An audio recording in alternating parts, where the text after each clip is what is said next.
Is religion really the problem? Hello everyone, Dan Mason here. Let's explore another issue from the PA Times in our current events together. How Religion Shapes Public Administration. The author of the essay is Shernica, and I will be addressing her directly throughout this article review. Shernica, I read your argument without rushing through it.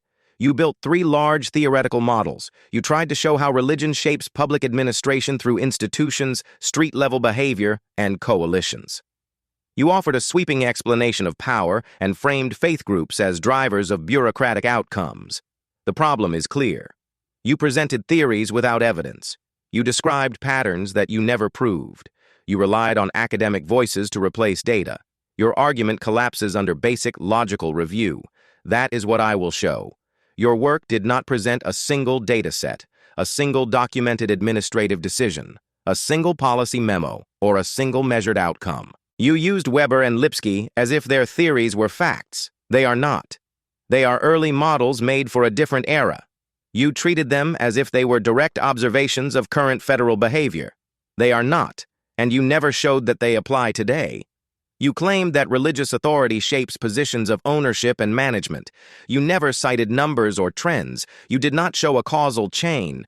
You presented a theory and assumed the world fits it. That is a fundamental logical fallacy known as begging the question.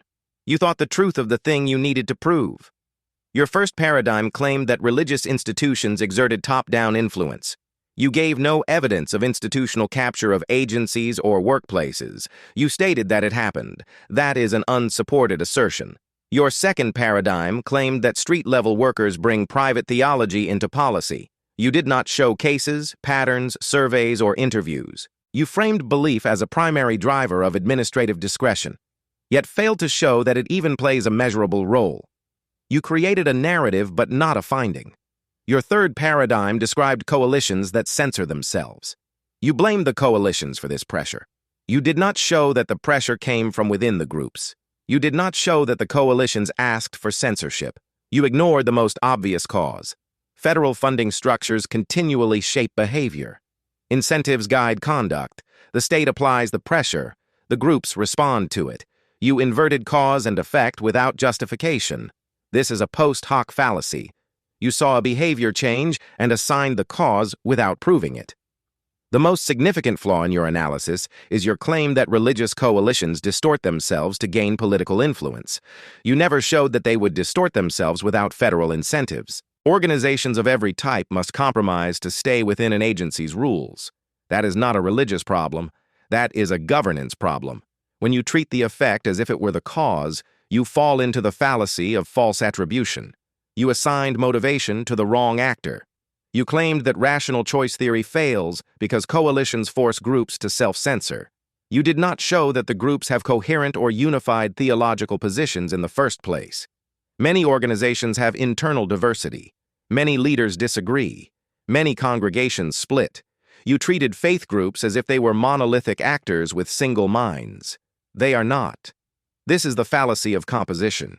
You treated the part as if it represented the whole. You assumed that the administrative structure is a passive environment. You thought that only religious actors distort outcomes. You left out the power of agencies, incentives, compliance conditions, and regulatory demands. Public administration shapes behavior through rules, audits, and contract structures.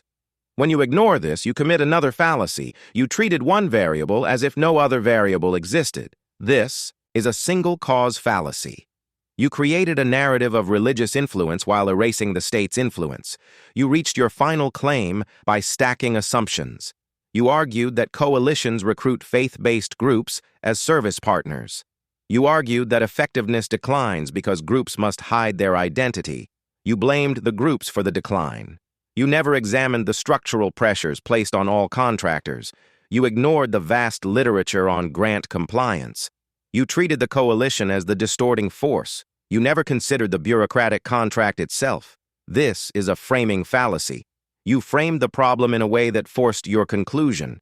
Your essay did not present evidence to support its 3 paradigms. It offered theory without data. It relied on assumptions about motivation, cohesion, and influence without proving any of them. It reversed cause and effect.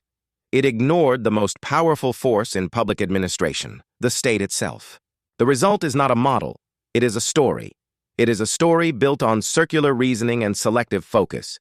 If you want to claim that religion shapes bureaucracy, you must show it with real cases, real numbers, and real outcomes. You did not. That is why the argument fails. Thanks for watching. Please like, subscribe, and leave a comment to support this channel.